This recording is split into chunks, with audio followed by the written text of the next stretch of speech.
ajal, sudah manusia kan bisa menghadap kepada Sang Pencipta, bisa melalui berbagai macam cara, ada yang melalui penyakit, ada yang di usia muda, atau dengan cara yang tidak dapat diduga. Dan saya pikir ini salah satu yang tapi lebih banyak kontak sama Kang anak.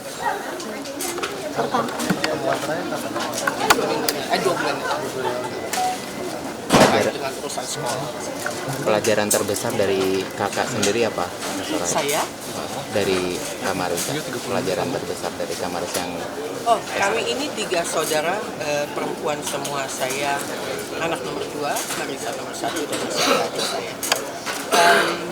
Punya 3 bersaudara perempuan yang dibesarkan secara mandiri. Saya pikir kami masing-masing mempunyai keleluasaan untuk membentuk karakter masing-masing. Dan setiap saudara pasti punya pilihan hidup dengan caranya, dan saya pikir kami bertiga sudah punya keluarga masing-masing dengan polanya sendiri-sendiri, dan kami saling menghargai pilihan masing-masing. Tapi lepas daripada itu, yang namanya bersaudara tetap bersaudara, tetap patah hati. Sudah, memang ini jalannya. Sifat apa yang paling membekas di Mbak Soraya? Teman main waktu kecil. Ica itu teman main saya karena usia kami tidak jauh, hanya 2 tahun setengah. Jadi waktu kecil pindah-pindah ke Kota Minyak, besar bersama, temannya juga nggak jauh beda.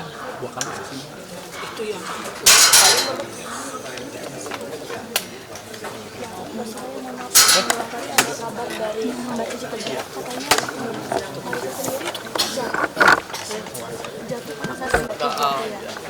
Jadi memang di ruang keluarga. Enggak, di ruang di kamar tidurnya nggak ada apa. Di kamar tidurnya aja udah aja. Siapa yang pertama kali menemukan? Ya suaminya lah, bukan di ruang tidur kok. Ya suaminya lah. Yang udah dalam keadaan tidak bergerak.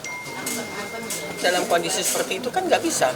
Kita sebagai orang yang tinggal di Jakarta kan hanya rumah sakit besar yang bisa mendatangkan dokter atau kami yang untuk datang ke rumah sakit kan untuk mendapatkan kepastian kondisi terakhir. Jadi ya seperti itu. Jadi setelah tahu tidak bergerak dibawa ke rumah sakit untuk memastikan, dan akhirnya keluar surat kematian pada pukul 00.43. Kalau dari dokter penyebabnya apa? Enggak.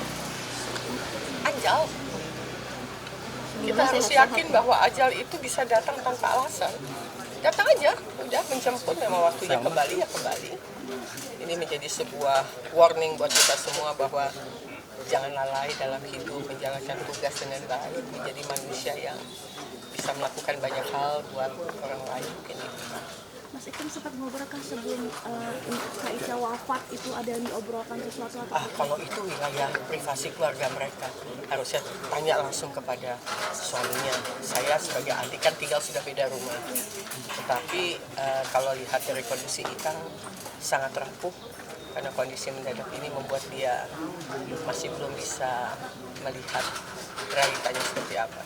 Jadi kita tahan waktu untuk bertanya langsung kepada Ika. Semoga dalam beberapa hari ini didampingi oleh adik-adiknya bisa lebih kuat.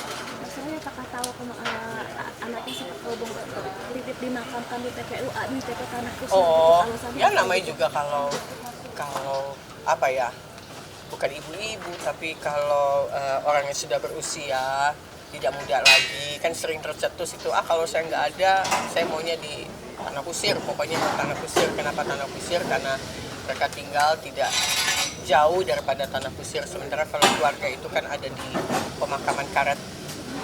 Jadi akhirnya Tanah Kusir.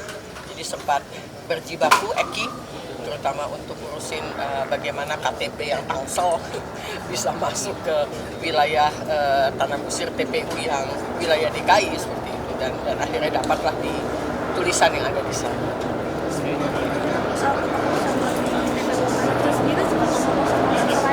Enggak, itu langsung dengan